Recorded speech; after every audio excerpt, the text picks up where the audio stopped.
Ice kacang. Halo-halo. Ice kacang titing-titing. Oo, ayaw ko. Maski yung kapatid ko noon. Mas may interest ka. Hindi, naka-video call kayo pagkatapos nakikita ko kung ano-ano nakasaksak. Kaya ang payat-payat ko dati, di kami nagpayatak kinikwan namin. Ayan yung 5,000, ayun, ay lalaki, mas maganda. Kasi hindi kayang buhat. Ang bigat ng tatay ko. Parang ako, yung mabigat yung buto. Kasi nakalaig ko lahat yung ano yung nilalit. Hindi niya kayong Oo, tapos kahit kung nahihirapan siya bumino, nilalive niya. Sabi ko, huwag mo nang ulan. Sinong nagla-live doon? Bakit niya nila-live? Gumaganon yung tatay ko. Baka gusto niya may tutulong. Kaya nila-live. Tapos kanina tumawag ako sa anak ko. Naririnig ko yung tatay ko. Pwede pa nila yung naghihingalo na. May kapatid na ako ngayon. Payat na payat. Respeto na lang sa tao. Kasi yung patay yung ano na ibubulong na nakikita ko kaya. Respeto na lang sa patay. Di ba ibupan nila na nasa Pwede manood ka dun sa ano, nagbalbal sa mother body, makita mo suda. Kanain magnawal ko ajay kaasar.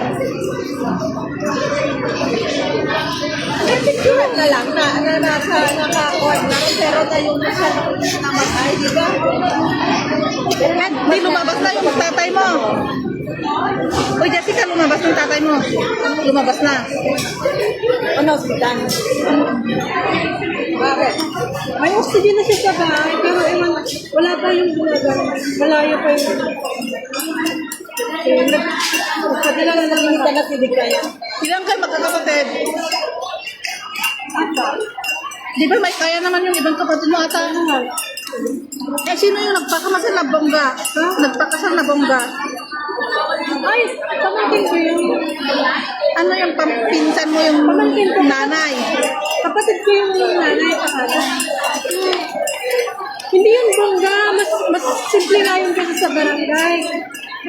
Eh, sino yung may pondo? Hindi ba may ibang pero may business kayong nag-under? Ibenta na yun, pahabang buhay pa yung parents mo, di ba? Hindi amin yung lupa, yung tanim na. Ah. Sa gobyerno.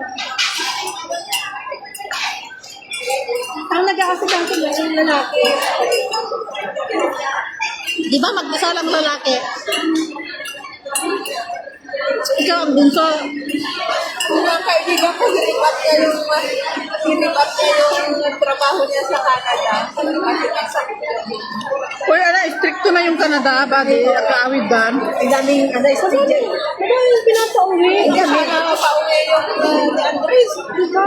Ang dami. Ilang taon pa lang na sa yabang-yabang na. Panood ko na. Buti na lang yung pangkin ko, hindi. Hindi yung tagaroon sa amin. Hindi, depende naman sa ano kasi pinipit na nila. Hindi, ipapas ko nga anak na, Jai. Hindi nakapagsalan namin kasi nung pandemic, inallowed nila yung mga na-stranded doon.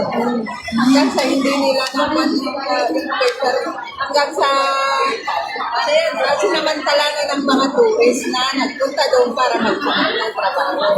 Kaya yan, na-find out nila na marami nang sinamantala nila yung open noon kasi yung maraming na-stranded na tourist kaya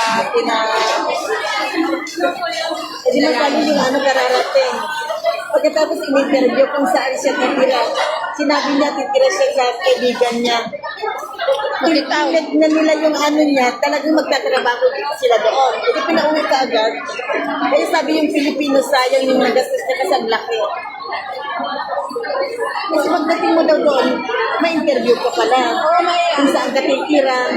pero during pandemic, hindi nila tinignan pero ngayon lang. Nila. Kasi ang dami na, Ang dami na lang kasi sinamantala ng mga, hindi naman lang Pilipino, lahat na. Hindi lang Pilipino naman. Mga taga-ibang bansa, nagpupunta na doon para maghanap ng trabaho. Kasi open mo ng tourist na. Kaya ang daming nagpunta ng yung mga walang papel. Kasi kasi gamot niya. Kasi nag-judge, ang bilis mag-judge.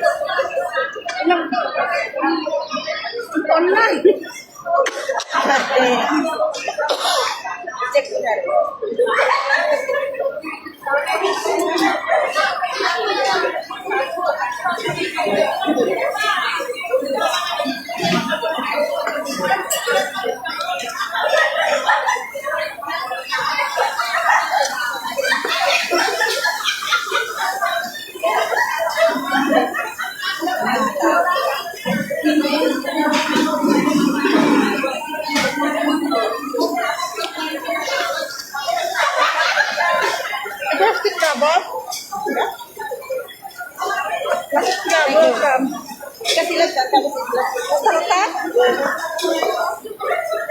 Yan lang ang ay plastic.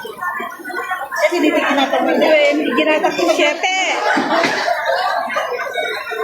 Yung magandang presyente lang yung hinapin lang kung kasa nila. Hindi, di ba yung sa magtip? Nagkita na kita nila, kinagkina. 15. Sabi ko, hindi ko kayo 15 mo lang. Kinagkina.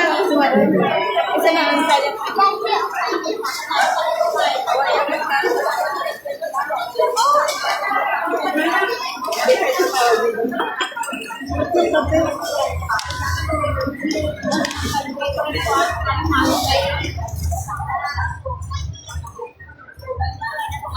Tapaw.